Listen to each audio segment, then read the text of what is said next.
Prefilled syringes represent a growing segment in the biomedical manufacturing industry, with the total market expected to double within the next decade.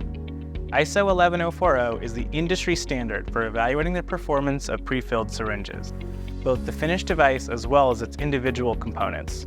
The standard has 8 different parts, which vary by the product type, specific component, material, and level of assembly being tested. The majority of our customers test either Part 4 or Part 8, depending on their role in the supply chain. For example, syringe manufacturers usually use Part 4 to evaluate the individual subcomponents, whereas pharmaceutical companies or fill-finish manufacturers will be testing the finished product as described in Part 8. Within Part 4, there are 10 separate annexes defining the test requirements for specific components or assemblies. Altogether, there are nearly 100 combinations of device and test method that are covered by ISO 11040. To simplify this, we've developed a modular system built on our universal syringe holder that minimizes setup time and allows labs to easily expand their capabilities over time. Annex C includes the test methods for syringe barrels, which primarily consist of destructive tests on glass. Operator safety is considered by building the necessary protection into the fixture design. Annex C1 evaluates the level of shear force required to induce a failure of the flange.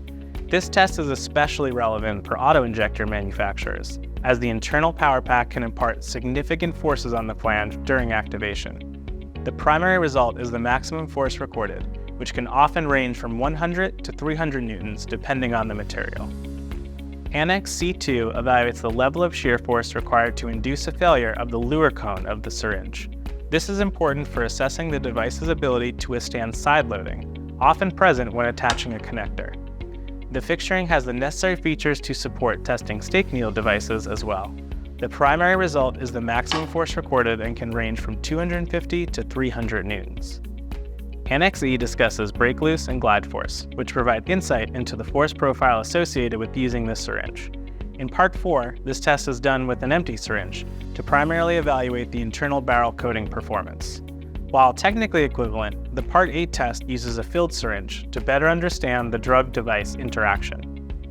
Break loose represents the initial force required to move the plunger, while glide force is a representation of the force required to maintain plunger movement.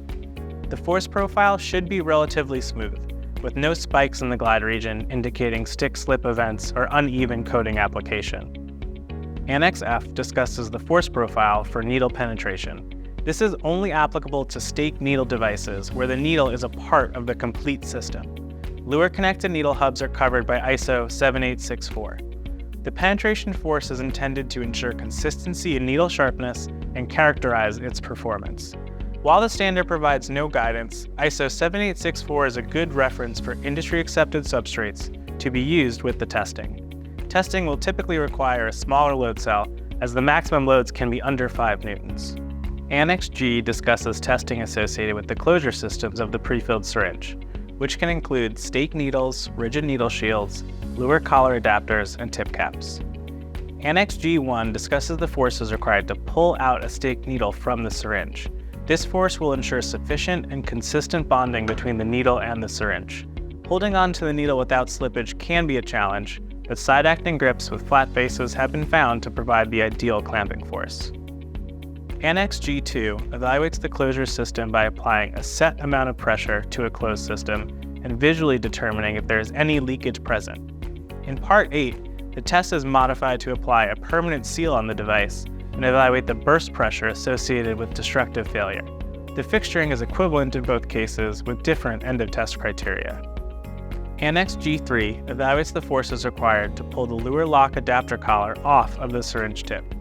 These components are generally press-fit to the syringe and can experience axial loads when the Luer connection is engaged. The maximum loads will typically be 50 to 100 newtons. Annexes G4 and G5 both require the measurement of torques associated with the Luer collar adapter and tip cap. Annx G4 is similar to G3 in terms of measuring the resistance of the collar adapter to torques during connection or disconnection. G5 is evaluating the torque required to remove the tip cap that is connected to the collar adapter. Both tests will result in peak maximum torque values in the 5 to 25 Newton-centimeter range. Annex G6 evaluates the force required to pull the rigid needle shield from a stake needle device. The standard provides two methods for removing the cap. The first uses a traditional side action style grip to pull the cap off, while the second applies the load under the edge of the shield. In practice, many customers prefer the second method, as it does not impart any side forces to the walls of the RNS, which could influence the results. The maximum force recorded is the pull-off force and is typically between 10 and 20 newtons. It is important to discuss some noticeable differences in the tests outlined within Part 8 of ISO 11040. As mentioned earlier, the liquid leakage test is upgraded to burst resistance test to better align with the potential conditions of real-world use cases. One major addition is the requirement for deliverable volume of the filled device. To support this requirement, a precision balance can be integrated into the universal syringe fixture. This additional capability can help save time and devices, as you can now test break-loose glide force and deliverable volume tests in parallel. Navigating all of the testing requirements and parameters can be a daunting task. I hope this overview provided a useful summary of why this test is important, how the testing should be performed, and tips to ensure accurate, repeatable results in your lab.